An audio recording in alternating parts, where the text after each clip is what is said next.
আসসালামু আলাইকুম এভরিওয়ান। ফারহান আর আয়শা খান অভিনীত একটা নাটক তোমার মায়ায়। নাটকটা আমার কাছে খুব ভালো লাগছে।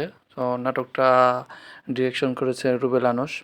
তো নাটকটির মূল উদ্দেশ্য বা মূল কাহিনী হচ্ছে দুষ্ট মিষ্টি শাসন আর রাগ অভিমান রোমান্স সব কিছুর সংস্পর্শনে দারুণ এক এনজয়েবল সাংসারিক প্রেমের গল্প।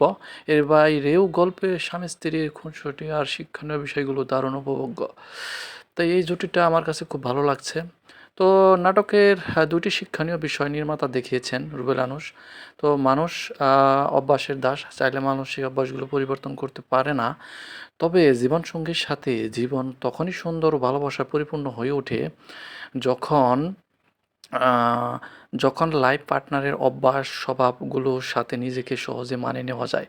কিন্তু ভালোবেসে তাকে বোঝানো যায়।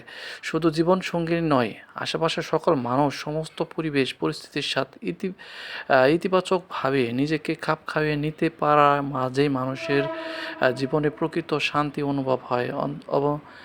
অভ্যন্তরীণ শান্তি খুঁজে পাওয়া যায়। এই নাটকটিতে তাই বোঝানো হয়েছে। স্বামী স্ত্রী একেবারে মধুর সম্পর্ক ক্রিয়েট করতে গেলে অন্যের প্রতি ভালোবাসা সদয় হওয়া জরুরি। তো তাতে প্রপার আন্ডারস্ট্যান্ডিংটা খুবই দুজনের মধ্যে থাকা দরকার।